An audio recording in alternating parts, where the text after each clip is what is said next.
যতদিন মুনাফেক বক্তার সঙ্গে মিশবে, মুনাফেক মুফতির সঙ্গে মিশবে, মুনাফেক আলেমের সঙ্গে মিশবে, মুনাফেক আলেম ওই ইসলাম বিদ্বেষী শাসক অত্যাচারী শাসকদের অর্থ নিয়ে এদেরকে বেঈমান বানাবে, এদেরকে ভুলিয়ে ভালিয়ে ওই জালিমদের পিছনে নিয়ে যাবে। কিন্তু সমাজে একদল দাড়িওয়ালা টুপিওয়ালা বক্তা মুফতি মৌলানা সেজে ঘুরে বেড়াচ্ছে, যাদের আকীদা, যারা কোরআন পড়েছে, হাদিস পড়েছে, বড় মৌলানা হয়েছে, বড় স্কলার, বড় মুফতি,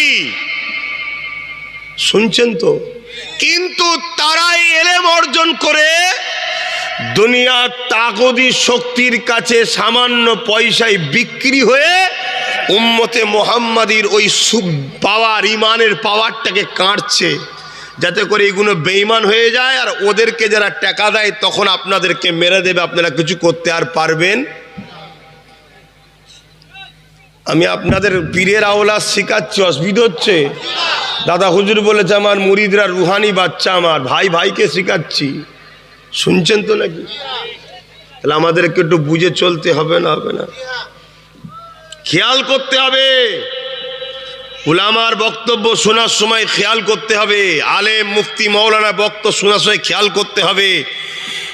এ তো কোরআন হাদিস শিখেছে জানি, মৌলানা তো জানি, কিন্তু এ কোনো জালিম অত্যাচারী ইসলাম বিদ্বেষী শাসকের দালাল নয় তো, এটাকে দেখতে হবে। শুনছেন? আর না হয় ওয়াজ করতে করতে করতে একটা মুহূর্তে আমার রসুল পাক সাল্লাল্লাহু আলাইহি সাল্লামকে আমাদের মতো বলে দিয়ে চলে যাবে, আর ওই কথাটা শুনে যারাই চুপ হয়ে থাকবে তারাই বেঈমান হয়ে যাবে। কারণ নবীর বিরুদ্ধে কথা হলে প্রতিবাদ যে না করে তার মধ্যে ঈমান থাকে না। খুব মন দিয়ে শোনেন বাপ, আমাদের ঈমান হচ্ছে সব থেকে দামি সম্পদ। এই মাসে আমার নবীর মেরাজ হয়েছিল। আল্লাহ আমার নবীকে এত ভালোবাসে, এ উম্মতে মুহাম্মাদি, তোমরা যদি ঈমান নিয়ে মরতে পারো, আমার নবীকে আল্লাহ এত ভালোবাসে, আমার ঈমান বলছে আল্লাহ আমাদেরকে মাফ করে জান্নাতি করে দেবে। জোরে বলুন। 2 নম্বর স্রোতে নিয়ে যাওয়া হচ্ছে। এই আজকে আমাদেরকে চারিদিক দিয়ে নুচে নুচে খাওয়া হচ্ছে। কখন কে মাইকে দাঁড়িয়ে আমার মসজিদের বিরুদ্ধে কথা, কখন কে মাইকে দাঁড়িয়ে গণতান্ত্রিক দেশে আমার রাসূলুল্লাহর বিরুদ্ধে কথা, কখনো কে মাইকে দাঁড়িয়ে সবার ভারতবর্ষে আমার মাদ্রাসাকে জঙ্গির ঘর বলছে, আমার মাদ্রাসায় নাকি আতঙ্কবাদী তৈরি হচ্ছে বলার সাহস পাচ্ছে। কখনো কেউ মাইকে দাঁড়িয়ে আজানের পরে যদি কিছু শুনতে হয় এই স্লোগানটা শুনতে হবে, এই রকম নোংরা নোংরা কথা আমাদেরকে শুনতে হচ্ছে। এই সকল হারামখোর, এ সকল মানবরূপী পশুগুলো আজকে মাইকে দাঁড়িয়ে ইসলাম কোরআন মসজিদের বিরুদ্ধে বলার সাহস পাচ্ছে শুধুমাত্র মুনাফিক উলামাদের জন্য, শুধুমাত্র মুনাফিক উলামাদের জন্য। যদি সমস্ত উলামার একটাই কথা বলতে, এই নেতা লিডার, এই তোরা যা করছিস করবে যা, আমার ইসলাম ও নবী কোরআনের বিষয়ে বুঝে বুঝে কথা বলবি। কথা শুনছেন না শোনেন? এদের একটা কারো কথা ছিল, মুখে কথা বলে না বুবা হয়ে যেত। আজকে আমি আব্বাস সিদ্দিকী বুঝিয়ে বুঝিয়ে জনসমাজকে একত্রিত করছি। এক তোদের 500, তোদের 1000, তোদের হারাম খাওয়াতে মাদ্রাসা চলে যাচ্ছে, মসজিদ চলে যাচ্ছে, তোদের কোরআনকে বিরুদ্ধে সমালোচনা হচ্ছে, তোদের আজানকে ক্রিটিসাইজ করা হচ্ছে। এক করতে চাইছি, আমার পিছনে দেখা যাবে 500টা আবার ওই 2 নম্বর হারামখোর বক্তা বেরিয়ে পড়েছে। তারা এসে বলবে, ও যা গান দিলে হবে রে, এখন মদ জুয়া গেজা গুড় মিষ্টি সব এক করে ফেলতে হবে, এখন সব কথা খেয়াল করতে গেলে হবে না। কেন কেন কি সমস্যা? বলছে না, দেশের যা মহল, দেশের মহল 5 বছর আগে যা ছিল এখন 5 বছর পরে ভালোর দিকে না খারাপের দিকে? তোরা তো 5 বছর থেকেই বলছি দেশের মহল, তো দিন কিন্তু খারাপই হয়ে যাচ্ছে। কি করতে পারলি? আগামী 5 বছর আরো খারাপ হবে। কিন্তু মনে রাখবে, যদি তোমরা প্যালেস্তাইনের বাচ্চাদের মতো ঈমান রাখতে পারো, আল্লাহর পক্ষ থেকে সাহায্য আসবে। যেমন দাদাগিরি ঠান্ডা করছে, তোমাদের উপরে যে জুলুম করবে তার দাদাগিরিও আল্লাহ ঠান্ডা করে দেবে। আর মরে না মনে হয় নাকি? না মরে, কিন্তু আর ফেলা হয় না। কথা বুঝছেন না, বোঝেন না? রাতের অন্ধকারে অনেক বক্তা আছে, অনেক মলি সাহেব আছে, মরা খেয়ে যেই আর একবার জবাই করতে বলে হালাল হয়ে গেছে, ঠিক আছে, আরে 500-1000 টাকা আমায় দিয়ে দেন না, সব ঠিক আছে, ফতোয়া ঠিক আছে। এজন্য আমি কি বুঝাতে চাইছি বুঝতে পারছেন তো নাকি? আমাকে কি মনে হচ্ছে আমি ঝগড়া করছি, না আমার বাপ ভাইদের মা বোনেদের বাঁচাচ্ছি? আমি আমার আব্বা, আমার মা, আমার ভাই, আমার বোনেদের বাঁচাবো না? তা আমার দাদা পীরের কথা লেবে